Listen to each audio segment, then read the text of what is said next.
आगे जो Newton's law of motion में हमें पढ़ना है, तो कुछ क्वेश्चंस ऐसे होंगे जिसमें हम स्यूडो फोर्स यूज़ करेंगे।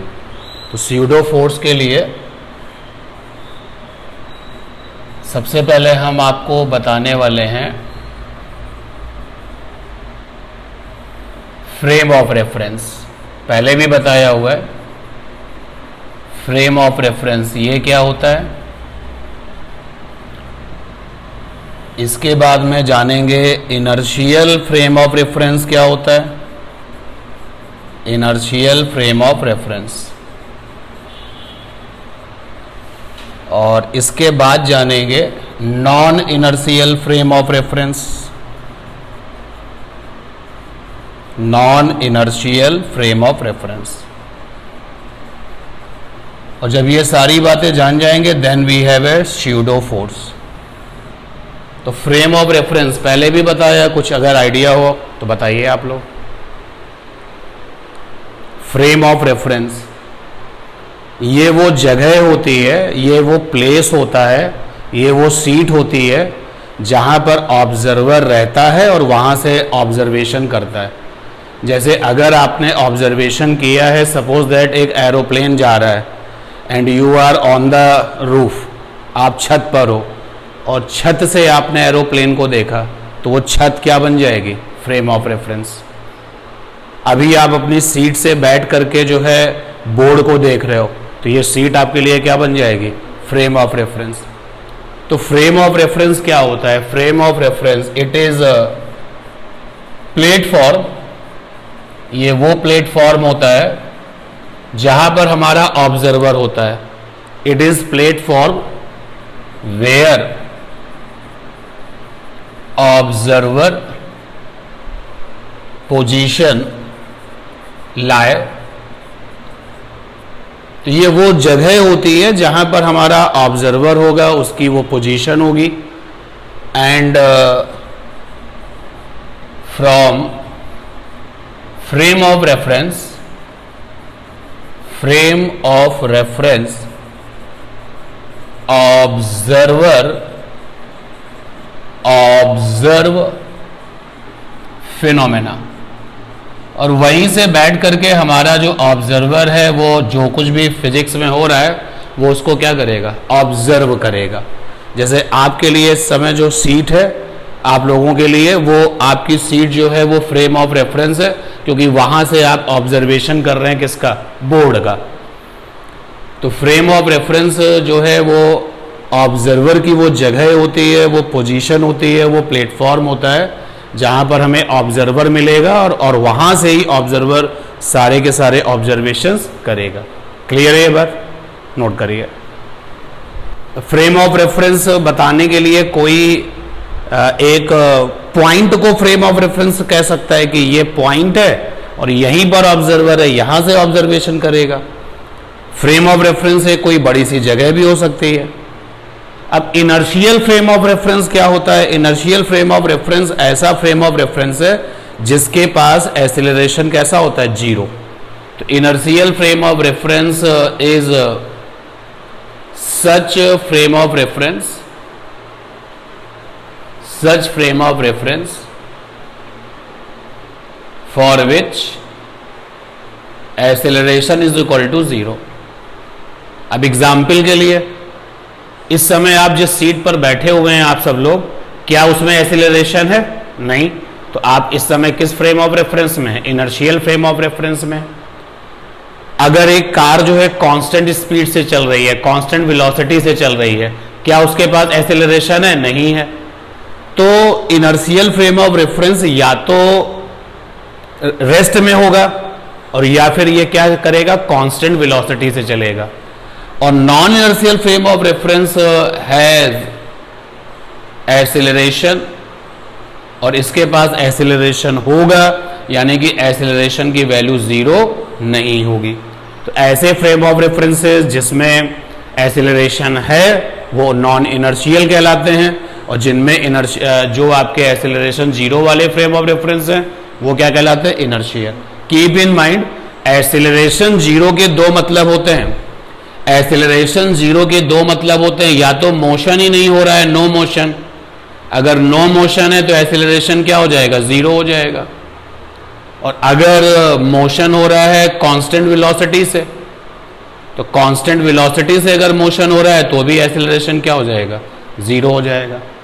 और एक्सीलरेशन 0 नहीं है मतलब जो है यूनिफॉर्म वेलोसिटी नहीं है, कैसी है, नॉन यूनिफॉर्म है। और अगर आप एक ऐसी कार में बैठे हुए हैं और वहीं से बैठ करके ऑब्जर्वेशंस करते हैं जिसके पास एक्सीलरेशन है, तो इसको क्या कहेंगे, नॉन इनर्शियल। कार को क्या कहेंगे, नॉन इनर्शियल। अर्थ को हम लोग नॉन इनर्शियल कहेंगे या इनर्शियल कहेंगे, अर्थ को। अर्थ जो फ्रेम ऑफ रेफरेंस है वो इनर्शियल है या नॉन इनर्शियल है, आपके रेस्पेक्ट में। भाई आपने अभी, हम यहां पर हैं, हम अपनी अर्थ को देख रहे हैं, तो रेस्पेक्ट टू मी ये क्या अर्थ चल रही है, नहीं चल रही है ना, तो ये कैसी फ्रेम ऑफ रेफरेंस है, इनर्शियल है। तो जितने भी ऑब्जर्वर अर्थ से अटैच हो जाते हैं वो सारे के सारे किस फ्रेम ऑफ रेफरेंस में आ जाते हैं, इनर्शियल में। Go for it.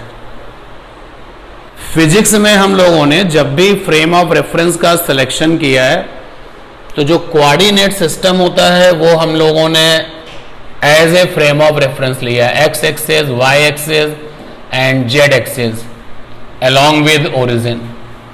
इसको हम लोगों ने as a frame of reference लिया है। ये तीनों की तीनों एक्सिस और उसके साथ में ये ओरिजिन, ये हम लोगों ने फिजिक्स में फ्रेम ऑफ रेफरेंस लिया है। और ऑब्जर्वर को कहां बिठा दिया है, ऑब्जर्वर को ओरिजिन पर बिठा दिया है। अब यहां पर जेड एक्सिस नहीं बना रहे हैं, लेकिन एक्स एक्सिस और वाई एक्सिस से इसको फील कर सकते हैं। ये रहा, ये हमारा ऑब्जर्वर है। यहीं से ऑब्जर्वर जो देखना होगा देखेगा। किसी की पोजीशन को देखना होगा तो पोजीशन वेक्टर मिलेगा, किसी की वेलोसिटी को देखना होगा तो उसी पोजीशन वेक्टर को क्या कर देगा, डिफरेंशिएट कर देगा।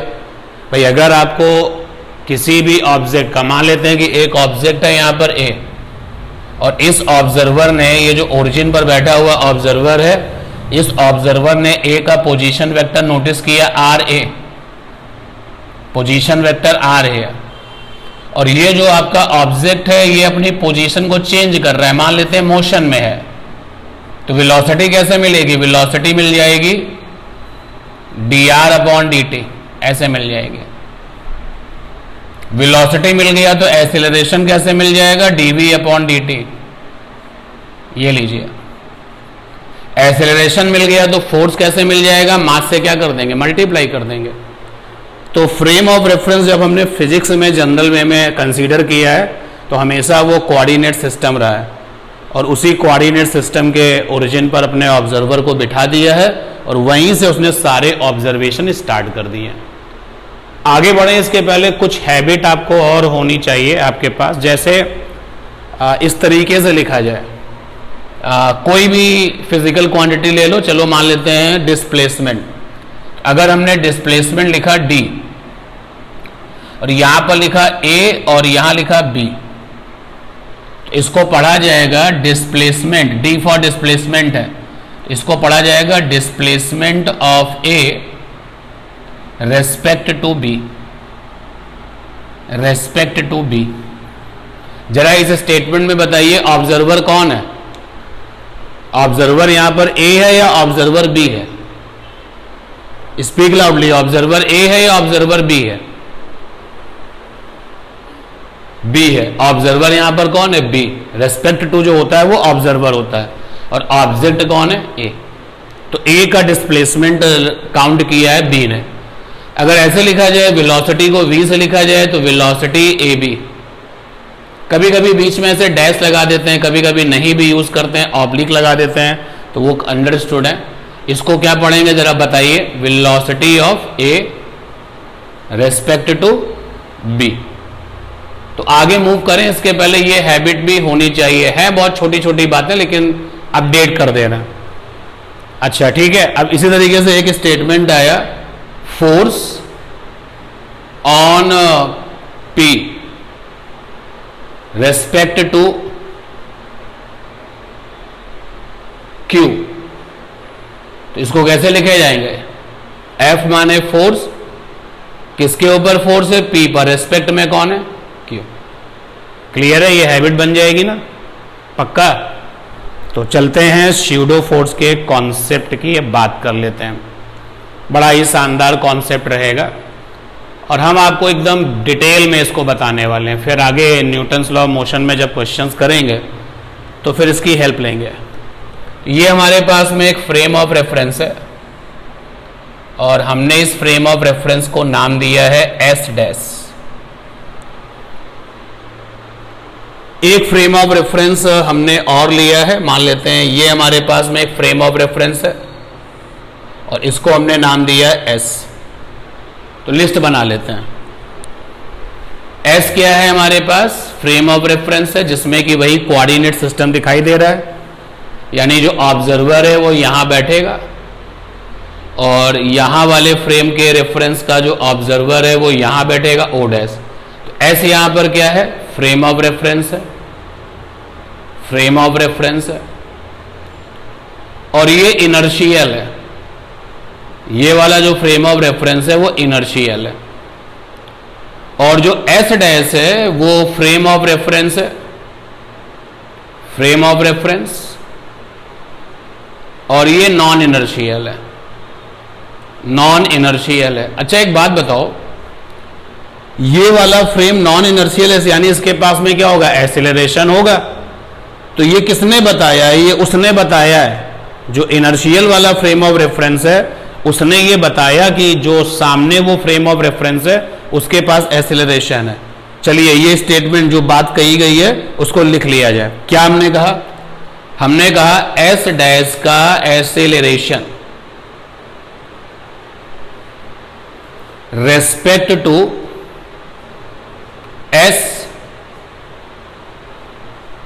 इसको अगर इंग्लिश में लिखें तो कैसे लिखेंगे? इसको लिखेंगे acceleration of S dash with respect to या रेस्पेक्ट टू, जो भी आप लिखना चाहें, विद रेस्पेक्ट टू एस,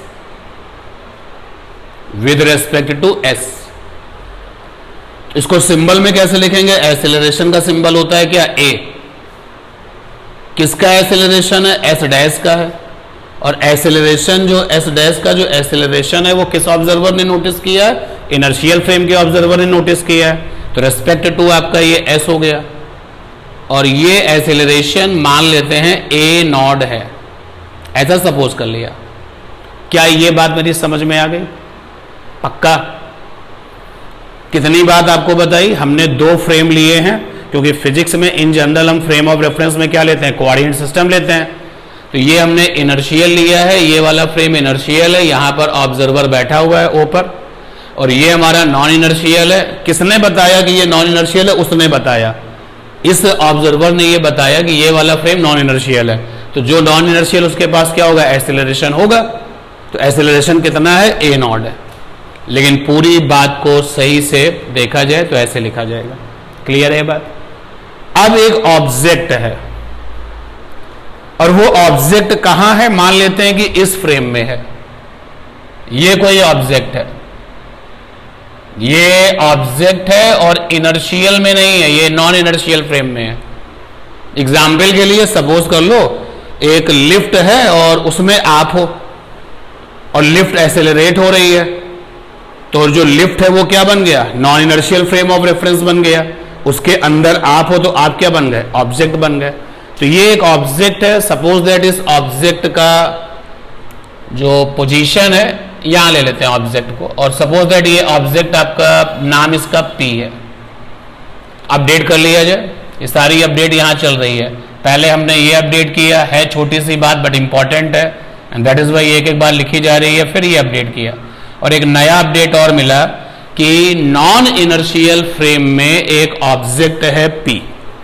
तो यहां पर लिख दिया जाए object P is in non inertial frame, या मैं इतना डिटेल में क्यों लिखूं? जो ऊपर इंफॉर्मेशन है उसी को यूज कर लें। तो इन एस डैश, और एस डैश हमारा कैसा है? फ्रेम ऑफ रेफरेंस है जो कि कैसा है? Non inertial. अब क्या हुआ? अब ऑब्जर्वर जो है अपने अपने काम पर लग गए। ये जो एस डैश वाला ऑब्जर्वर है, इसने इसका पोजीशन वेक्टर नोटिस किया, तो ये रहा पोजीशन वेक्टर पी का। तो ये रेड पेन से जो पोजीशन वेक्टर आप देख रहे हैं वो किसका है? ये पोजीशन वेक्टर किसका है? पी का। कौन बता रहा है? S dash. ये एस डैश का बैठा हुआ ऑब्जर्वर बता रहा है ना, तो मैंने इसको लिखा कि ये पोजीशन वेक्टर है पी का, रेस्पेक्ट में कौन है? S dash. ठीक है, कोई प्रॉब्लम इसमें? श्योर।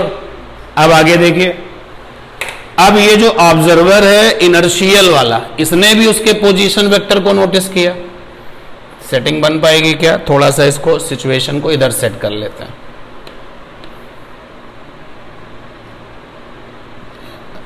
डायग्राम अच्छे से बन जाए। ये लीजिए, ये एस है और इसने भी पोजीशन वेक्टर नोटिस किया।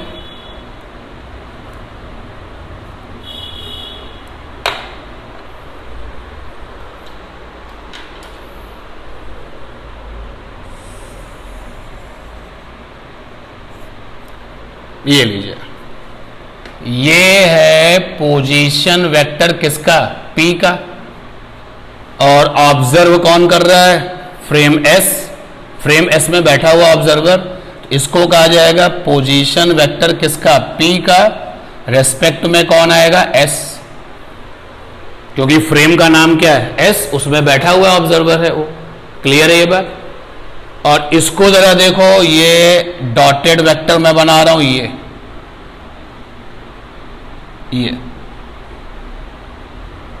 ये डॉटेड वाला भी तो पोजीशन वेक्टर है किसका? एस डैश का।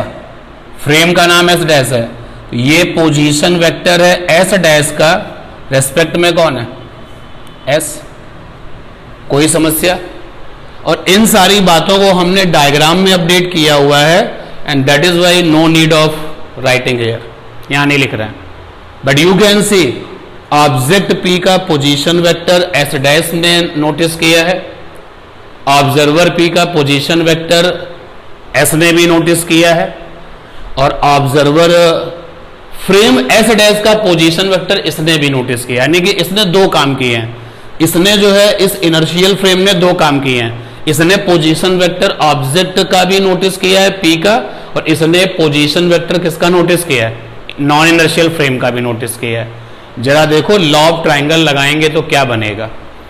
अगर यहां पे हम लॉ ऑफ ट्राइंगल लगाएं तो क्या बनेगा? लॉ ऑफ ट्राइंगल में क्या होता था? ऐसे दो वेक्टर लिए जाते थे जिनकी हेड और टेल कंबाइंड है, उनका समेशन। तो यहां पे हेड और टेल कंबाइन करने वाले दो वेक्टर कौन कौन से? ये और ये, यानी इन दोनों का समेशन। तो लिखते हैं R S dash S plus ये हो जाएगा आर पी एस डैश, ये वाला इज इक्वल टू हो जाएगा आर पी एस। ये जो रिजल्ट हमने लिखा है that is from law of triangle, जो वेक्टर का लॉ ऑफ ट्राइंगल है उससे लिखा हुआ है। कोई प्रॉब्लम इसमें? इस इक्वेशन को जो लिखा गया उसमें कहीं कोई प्रॉब्लम है?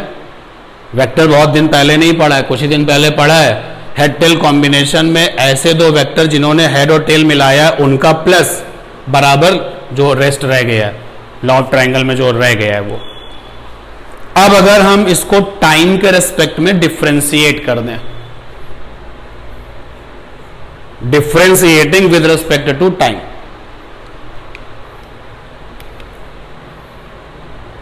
Differentiating with respect to time, पढ़ना आना चाहिए। एक बार मैं फिर से बता देता हूं, इसको क्या पढ़ेंगे? पोजीशन वेक्टर पी का और respect to non inertial frame of reference S dash. ये है पोजीशन वेक्टर पी का respect to inertial frame of reference, और ये है नॉन इनर्शियल वाले फ्रेम का position vector respect to inertial. Clear? Time respect में डिफ्रेंशिएट किया तो इधर बन जाएगा डी आर अपॉन में डी टी, इधर बन जाएगा डी आर अपॉन में डी टी, इधर बन जाएगा डी आर अपॉन में डी टी। और पोजीशन वेक्टर को अगर हम डिफरेंशिएट करते हैं तो क्या बन जाती है? वेलोसिटी बन जाती है। तो ये बन गई वेलोसिटी। किसकी वेलोसिटी? एस डैश की। रेस्पेक्ट में कौन है? एस। भाई जिसका पोजीशन वेक्टर उसी की वेलोसिटी। ये क्या बन गई? वेलोसिटी किसकी? पी की रेस्पेक्ट में एस डैश। और ये बन गया वेलोसिटी किसकी? पी की रेस्पेक्ट में कौन है? एस। कोई समस्या होनी नहीं चाहिए। एक बार और डिफरेंशिएट कर दें, again differentiating with respect to time.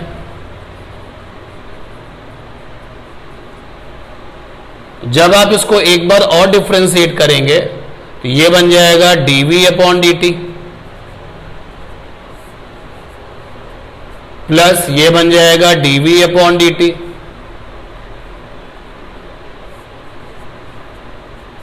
ये बन जाएगा dv अपॉन dt।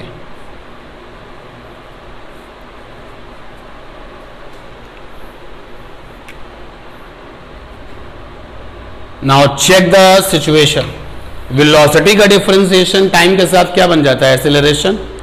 इसको क्या कहेंगे? एक्सेलरेशन किसका? एस डैश का। रेस्पेक्ट में कौन है? एस। इसको क्या कहेंगे? एक्सेलरेशन किसका? पी का। रेस्पेक्ट में कौन है? S dash. और इसको क्या कहेंगे? एक्सेलरेशन किसका? पी का। रेस्पेक्ट में कौन है? एस। क्या इतनी बात समझ में आ गई है? तो लीजिए, स्यूडो फोर्स के आप बहुत करीब हैं। अगर ये बात आपको समझ में आ गई है तो check the situations and copy it.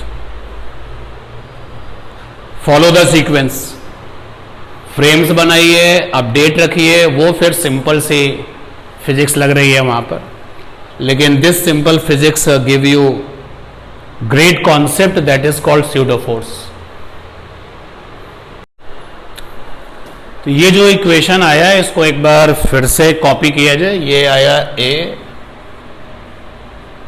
S dash S plus A P S dash is equal to A P S. ठीक है, इसको कहा जाएगा acceleration of S dash respect to S. सही है ये स्टेटमेंट? सही है ना भाई? एस डैश का एक्सेलरेशन रेस्पेक्ट टू एस। इसको ऐसे भी लिख सकते हैं, एक्सेलरेशन ऑफ एस डैश का नाम क्या है? Non inertial. नॉन इनर्शियल लिख देते हैं, चलिए पूरा। Acceleration of non inertial frame respect to inertial frame. Inertial frame. तो क्या मेरी इस बात से आप एग्री करते हो सभी लोग? इसको क्या पढ़ेंगे? Acceleration of object P respect to S dash. और एस डैश का नाम क्या है भाई? अगर मैं एस डैश की जगह पे लिखूं तो क्या लिखूंगा? Non inertial frame. Non inertial frame. और ये क्या है? ये है एक्सेलरेशन ऑफ ऑब्जेक्ट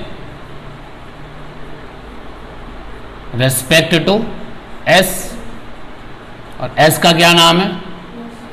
तो respect to inertial frame. Inertial frame.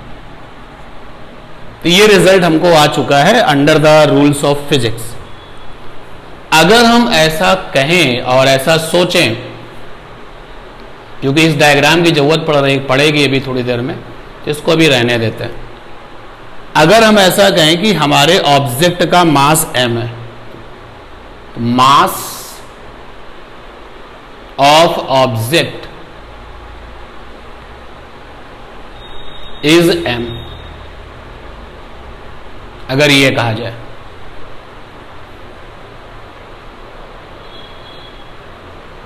इस ऑब्जेक्ट का मास m है। ठीक है, ये इक्वेशन यहां छोड़ देते हैं, इक्वेशन 1 डाल के छोड़ देते हैं। तो मैं क्वेश्चंस करता हूं और आप आंसर दीजिए। हमने पूछा force on object respect to inertial frame, मेरा ये क्वेश्चन है। उसके बाद मेरा क्वेश्चन है कि force on object respect to non inertial frame. तो फोर्स इज इक्वल टू क्या होता है, मास इंटू एक्सेलरेशन, अगर मास कांस्टेंट है। भाई ये जो ऑब्जेक्ट है हमारा, इसका मास नहीं बदलेगा, टाइम के साथ नहीं बदल रहा है। नहीं, ये वो वाला केस नहीं है भाई। रॉकेट का मोशन जब होता है तो उसके साथ साथ टाइम के साथ क्या होता है, मास बदलता है। और अगर टाइम के साथ मास नहीं बदलता है तो फोर्स बराबर क्या होता है, मास इंटू एक्सेलरेशन। तो यहां पर है मास तो m हो गया, और एक्सेलरेशन किसका, इनर्शियल फ्रेम वाले का। तो इनर्शियल फ्रेम के रिस्पेक्ट में ऑब्जेक्ट p का जो एक्सेलरेशन है वो ये है ना, यही तो है। देखो इसी का तो नाम है acceleration of object p respect to inertial. तो यहां पर आ जाएगा a और ps, गॉट इट। यहां पर गए तो मास तो m रहेगा, और अब की बार मुझे एक्सेलरेशन किसका चाहिए, एक्सेलरेशन चाहिए ऑब्जेक्ट का रिस्पेक्ट टू कौन, नॉन इनर्शियल। तो नॉन इनर्शियल के रिस्पेक्ट में एक्सेलरेशन ये रहा APS डैश, तो ये बन जाएगा APS डैश। क्लियर है ये बात, यहां तक कोई प्रॉब्लम तो नहीं है, go for it. Inertial frame से जो फोर्स आया है वो ये आया है, तो लिख लेता हूं F माने फोर्स, और इनर्शियल फ्रेम से जो फोर्सेस दिखाई देंगे, इनर्शियल फ्रेम वाले फोर्सेस हैं ये। नॉन इनर्शियल वाले जो फोर्सेस हैं वो ये हैं। नॉन इनर्शियल फ्रेम में अगर आप हैं तो वहां से जो फोर्सेस काउंट होंगे वो ये हैं। मैंने इक्वेशन 1 को m से मल्टीप्लाई किया, तो इक्वेशन 1 इनटू में m, तो पहली वाली इक्वेशन आ गई m a s dash s plus m a p s dash is equal to m a p s। थोड़ा सा ध्यान दे दें इधर, स्टॉप राइटिंग। ये देखिए ये क्या है, ये फोर्स है, कौन सा, नॉन इनर्शियल वाले फ्रेम से। तो ये फोर्स की वैल्यूज हैं रिस्पेक्ट टू नॉन इनर्शियल। अब नॉन इनर्शियल के लिए मैं केवल n लिख दे रहा हूं, इज इक्वल टू में ये क्या है, फोर्स इनर्शियल, इनर्शियल के लिए I लिख दे रहा हूं, और एक ये भी फोर्स है m। और अगर आप देखें कि बिगिनिंग ऑफ द आर्टिकल्स में हमने इसको a नॉट लिया था, आप देखें आपकी कॉपी में होगा, जरा देखो इसको, इसका नाम क्या है, s डैश का acceleration respect to s, a naught है, तो एक फोर्स ये आ गया। अब आप ध्यान से अगर देखें तो पूरी बात आपको समझ में आनी चाहिए। Let me explain.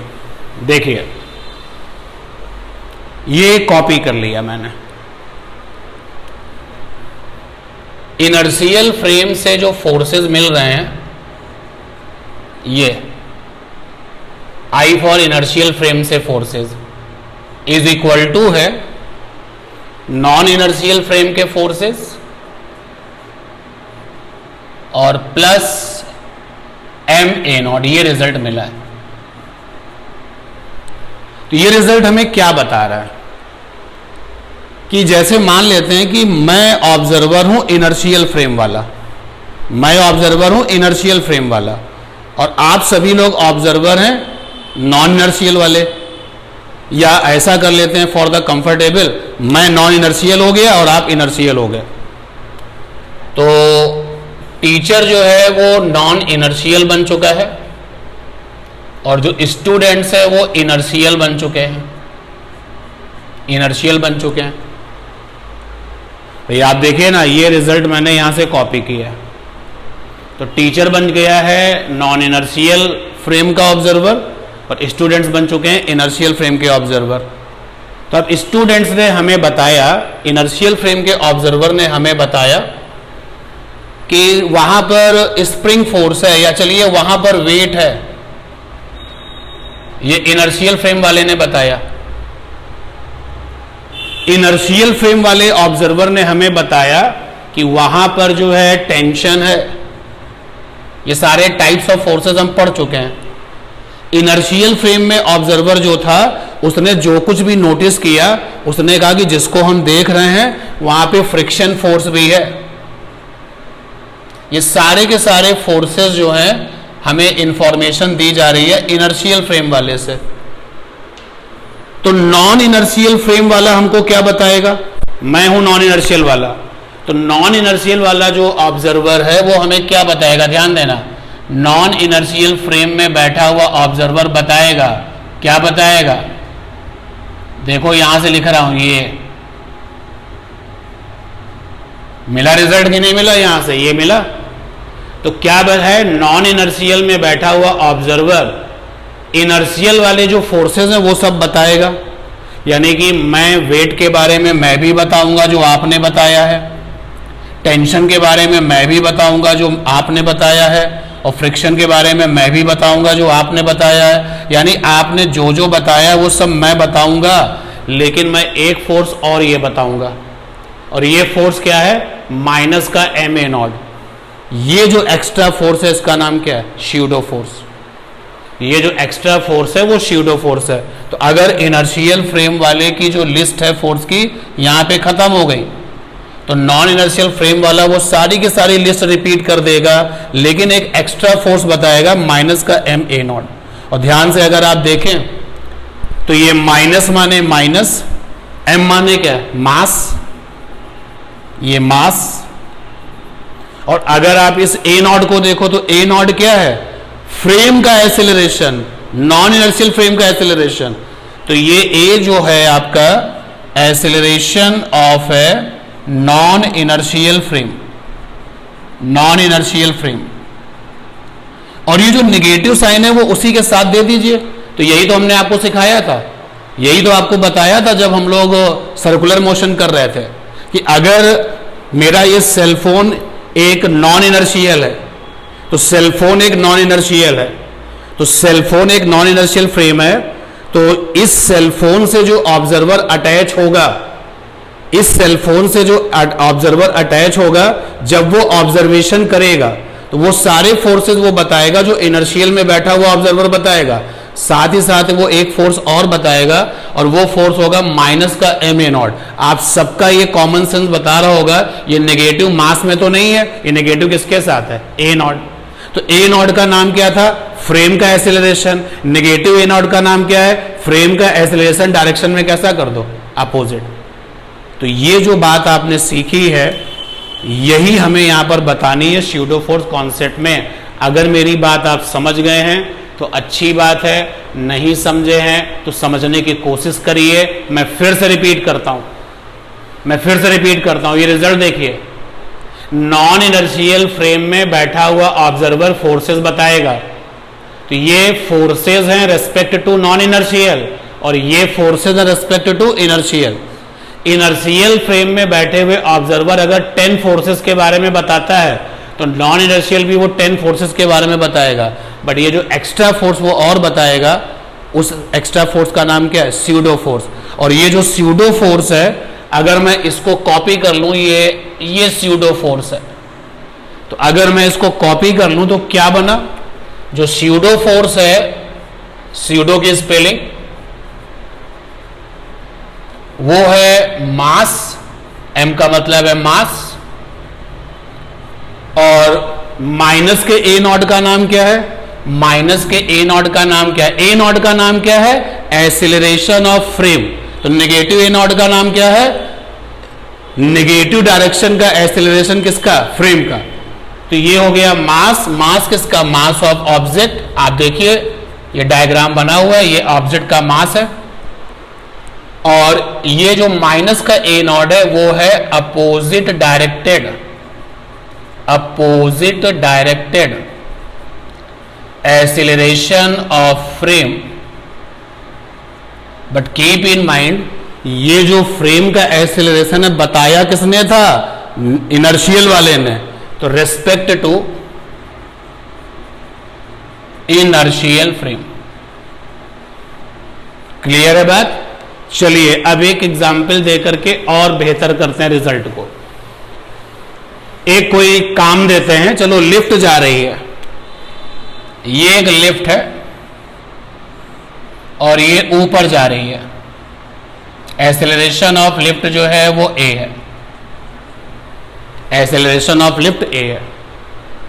इस लिफ्ट में एक बॉक्स रखा हुआ है, ये लिफ्ट के अंदर एक ये बॉक्स है, लिफ्ट के अंदर ये बॉक्स है। हमने कहा कि हम इस बॉक्स को देखेंगे यहां से, ये ग्राउंड है, जमीन है। ग्राउंड वाले ऑब्जर्वर का नाम है O1। ग्राउंड वाले ऑब्जर्वर ने कहा मैं बॉक्स को देखूंगा और आपको वो सारी बातें बताऊंगा जो फोर्सेस की हैं। ठीक है, एक ऑब्जर्वर ये है और ये जो ऑब्जर्वर है वो लिफ्ट के साथ अटैच है। ये देखिए यहां दिखाता हूं, एक ऑब्जर्वर ये है,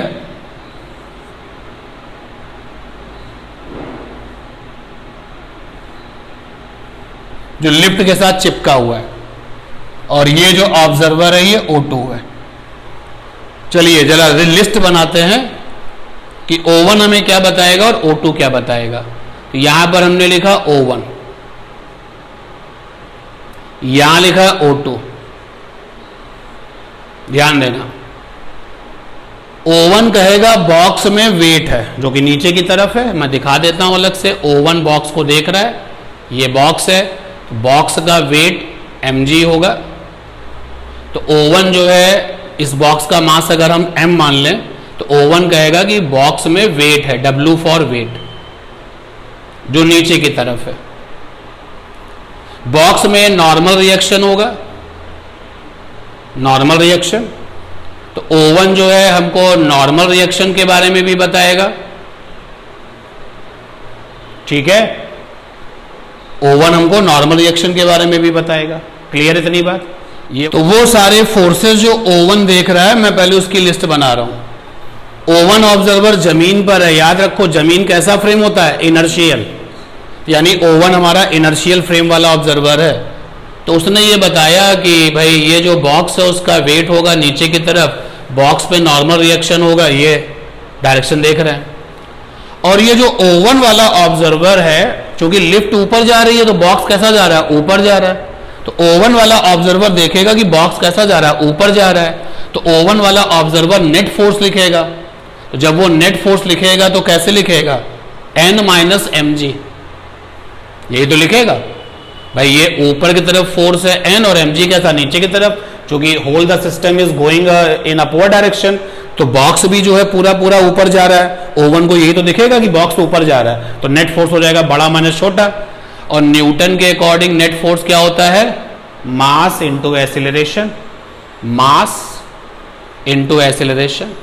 अरे लिफ्ट का एक्सीलरेशन a है, तो लिफ्ट का एक्सीलरेशन a किसने बताया है? इनर्शियल वाले ने बताया है। ये देखो लिखा है ना, a नॉट क्या था? फ्रेम का एक्सीलरेशन बताने वाला कौन था? इनर्शियल। तो यहां पर ये देखिए आ गया। तो यहां से रिजल्ट निकालो तो क्या हो जाएगा? n की वैल्यू आ जाएगी mg प्लस ma। ये हमें O1 ने अपनी सारी बातें बताई और हमने लिखी। अब चलते हैं O2 के पास। O2 लिफ्ट से चिपका हुआ है। O2 ने बॉक्स को देखा तो वेट तो काम कर ही रहा होगा, क्योंकि नॉन इनर्शियल फ्रेम का ऑब्जर्वर वो सब कुछ बताता है जो इनर्शियल वाला बताता है। तो इनर्शियल फ्रेम में बैठे ऑब्जर्वर ने वेट के बारे में बताया है, तो नॉन इनर्शियल वाला भी वेट के बारे में बताएगा, तो यहां पर वेट तो होगा ही होगा। इनर्शियल फ्रेम के ऑब्जर्वर ने नॉर्मल रिएक्शन बताया है, तो नॉर्मल रिएक्शन भी होगा। और मैं एक अलग से डायग्राम बना देता हूं, O2 को जो दिख रहा होगा, ये बॉक्स है, O2 भी वेट देख रहा होगा, O2 भी नॉर्मल रिएक्शन देख रहा होगा, ठीक है। लेकिन O2 को एक फोर्स ये मिलेगा जिसका नाम क्या है, स्यूडो फोर्स। तो O2 एक ऐसे फ्रेम में है जिसका एक्सेलरेशन a है, तो बॉक्स पर एक फोर्स और काम कर रहा होगा, तो बॉक्स का जो फोर्स है, वो बॉक्स का जो मास है वो m है, तो ये m है। और फ्रेम का एक्सेलरेशन ऊपर की तरफ है, तो रेस्पेक्ट टू O2 एक्सेलरेशन कैसा होगा, नीचे की तरफ। ये देखो लिखा है ना, माइनस का m a नॉट, ये निगेटिव a नॉट पर है। a नॉट का नाम क्या है, एक्सेलरेशन ऑफ फ्रेम। तो एक्सेलरेशन ऑफ फ्रेम कैसा है, ऊपर की तरफ, तो इसका उल्टा क्या हो जाएगा, नीचे की तरफ। तो यानी कि एक फोर्स O1 को ये दिखाई देगा जिसका नाम है स्यूडो फोर्स। तो हमारा ये जो O2 है, ये एक फोर्स और नोटिस करेगा जो कि है स्यूडो फोर्स। क्या ये बात समझ में आई हमारे, कोई भी इसमें कोई दिक्कत तो नहीं है। फिर से याद देखें, इस इक्वेशन को फेस करें। ये इक्वेशन जो कह रहा है, नॉन इनर्शियल फ्रेम से चिपका हुआ ऑब्जर्वर इनर्शियल फ्रेम के सारे फोर्सेस बताएगा, लेकिन साथ ही साथ ये एक एक्स्ट्रा फोर्स और वो बताएगा जिसका नाम है स्यूडो फोर्स। और स्यूडो फोर्स कैसे निकलता है, ऑब्जेक्ट का मास। तो ऑब्जेक्ट का मास, हमारे बॉक्स का मास क्या है, m। और ये नेगेटिव a नॉट का मतलब क्या है, फ्रेम का एक्सेलरेशन नहीं, फ्रेम के एक्सेलरेशन का उल्टा एक्सेलरेशन। तो ये आपका a है, तो ये कैसा हो जाएगा, नीचे। इतने सारे फोर्सेस O2 कहेगा इस पर लग रहे हैं। अब अच्छे से बताना सोच करके, क्या O2 को ये बॉक्स चलता हुआ दिखेगा? अगर लिफ्ट भी ऊपर जा रही है, बॉक्स उसके साथ चिपका हुआ है, ऑब्जर्वर भी उसके साथ चिपका हुआ है, तो दोनों लोग एक दूसरे के रेस्पेक्ट में क्या है, रेस्ट में है ना। तो यानी कि O2 ऑब्जर्वर जो है वो इस बॉक्स के बारे में कहेगा मोशन नहीं हो रहा है। तो अगर मोशन नहीं हो रहा है तो यानी कि नेट फोर्स बराबर क्या हो जाएगा, जीरो। तो नेट फोर्स हो जाएगा जीरो। तो यहां पर पहले नेट फोर्स अगर जीरो हो गया, इसका मतलब हो गया टोटल ऊपर वाला फोर्स बराबर टोटल नीचे वाला फोर्स। तो टोटल ऊपर वाला फोर्स क्या है, N, और टोटल नीचे वाला फोर्स क्या है, mg प्लस ma। देखिए आंसर दोनों से सेम आ रहे हैं, और यही खास बात होगी। कभी कभी क्या होगा कि फिजिक्स लगाने से, फिजिक्स अप्लाई करनी है, तो कभी कभी फिजिक्स बहुत आसान हो जाएगी अगर हम नॉन इनर्शियल के रेस्पेक्ट में चलें। इनर्शियल फ्रेम वाले से पूछेंगे, इनर्शियल ऑब्जर्वर से पूछेंगे कि आप बताइए, तो थोड़ा टिपिकल पड़ेगा। लेकिन जब नॉन इनर्शियल वाले से पूछेंगे तो क्या बताएगा, थोड़ा सा आसान हो जाएगा। क्लियर है बात हमारी, श्योर। ये रही लिफ्ट,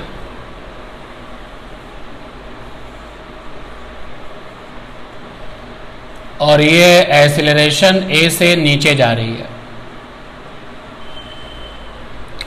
इसके अंदर ये एक बॉक्स है,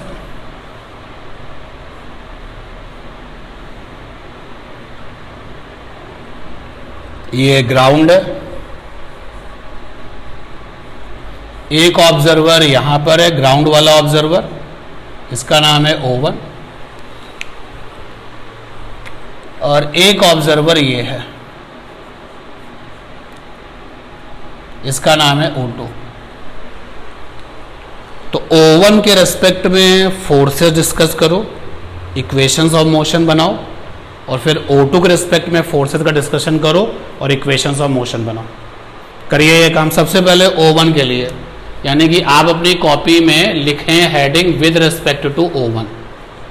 हमारे O1 को बॉक्स के ऊपर क्या क्या फोर्सेस दिखेंगे विद रेस्पेक्ट टू O1। आप कॉपी में O1 के रेस्पेक्ट में बॉक्स पर जो जो फोर्सेस लगेंगे वो बताइए। और अगर आपको लगता है, O1 को लगता है कि मोशन हो रहा है, तो नेट फोर्स बराबर mass into acceleration. Keep in mind lift का एक्सीलरेशन A नीचे की तरफ है। ये किसने बताया है, इनर्शियल फ्रेम ने बताया है। चलिए डिस्कशन करिए, इक्वेशंस ऑफ मोशन बताइए क्या बनी। पहले आप इक्वेशंस ऑफ मोशन बनाने से पहले फोर्सेस बताइए क्या क्या लगेंगे।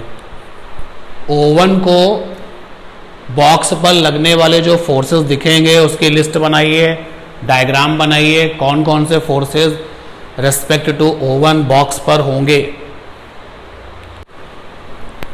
O1 ने बॉक्स को देखा, ये देखिए बॉक्स को देखा, ये है बॉक्स।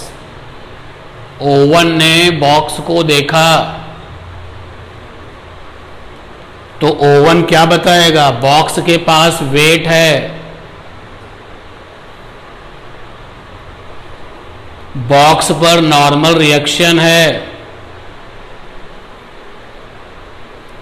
और कोई फोर्स होगा बॉक्स पर? नहीं। O1 ये बताएगा कि पूरा का पूरा बॉक्स नीचे जा रहा है, तो O1 हमारे इस बॉक्स को नीचे जाता हुआ देखेगा। तो लगाइए नेट फोर्स, नीचे वाला फोर्स ज्यादा होगा तो W माइनस N, ये नेट फोर्स होगा। एंड इफ वी कंसीडर कि बॉक्स का मास m है तो न्यूटन के अकॉर्डिंग नेट फोर्स बराबर मास इंटू एक्सेलरेशन, अगर मास कांस्टेंट है तो यहां से normal reaction is equal to हो जाएगा W minus ma। Normal reaction ज्यादा होगा तो आपको वेट ज्यादा लगेगा, और नॉर्मल रिएक्शन कम होगा तो आपको हल्का फील आएगा। जब लिफ्ट नीचे जाती है तो बॉक्स अपने आप को हल्का फील करेगा। अरे आपके ऊपर आपके स्कूल बैग में 20 बुक्स हैं, अचानक से 30 बुक्स आ जाएं तो आपको भारी लगेगा, क्योंकि नॉर्मल रिएक्शन बढ़ गया। और यहाँ पर जो नॉर्मल रिएक्शन है वो W माइनस ma यानी वेट से कम हो गया, तो यहाँ पे बॉक्स हल्का फील करेगा। अब सारी बातें करते हैं with respect to O2। With respect to O2 वाले ऑब्जर्वर ने जो देखा होगा वो जरा बताइए। भैया ये बॉक्स है और ये O2 ऑब्जर्वर है, लिफ्ट के साथ है, तो O2 वाला ऑब्जर्वर भी बॉक्स पर वेट देखेगा, बिल्कुल देखेगा। नॉर्मल रिएक्शन होगा, हाँ होगा। एंड सिचुएशन इज दिस कि पूरा का पूरा फ्रेम एक्सेलरेशन ऐसे नीचे जा रहा है, तो ये जो ऑब्जर्वर है वो फ्रेम के साथ अटैच है, चिपका हुआ है, तो एक्सेलरेटिंग फ्रेम में है ये, तो कौन सा फंडा लगेगा, नॉन इनर्शियल। तो नॉन इनर्शियल वो सारी बातें बताता है जो इनर्शियल ने बताई हैं। इनर्शियल ने वेट के बारे में बताया है, नॉर्मल रिएक्शंस के बारे में बताया है, तो नॉन इनर्शियल वेट और नॉर्मल रिएक्शन के बारे में तो बताएगा ही बताएगा, प्लस एक्स्ट्रा फोर्स स्यूडो। और वो स्यूडो फोर्स क्या होगा, बॉक्स का मास, फ्रेम का एक्सेलरेशन जो है उसका ठीक अपोजिट, तो यानी pseudo force. And very interesting कि ऑब्जर्वर O2 है और ये बॉक्स है, क्या ऑब्जर्वर O2 बॉक्स को कहेगा चल रहा है? ऑब्जर्वर O2 कहेगा बॉक्स तो रुका हुआ है, तो रुका हुआ है तो नेट फोर्स जीरो हो जाएगा, और नेट फोर्स जीरो होने का मतलब टोटल इधर वाला बराबर टोटल उधर वाला, टोटल ऊपर वाला बराबर टोटल नीचे वाला। तो टोटल ऊपर वाला क्या होगा, N plus ma is equal to total नीचे वाला क्या होगा, W। तो N इज इक्वल टू क्या आ गया, W माइनस। क्या दोनों आंसर सेम आ रहे? बोलो, यही गारंटी है क्वेश्चन को चेक करने की कि हम सही चल रहे हैं। तो in the next class we have lots of problem over the pseudo force concept. अब वहां पर क्योंकि हम स्यूडो फोर्स की बातें करेंगे तो हम केवल उसी ऑब्जर्वर के रिस्पेक्ट में बात करेंगे जो आपका नॉन इनर्शियल फ्रेम से अटैच होगा। ठीक है।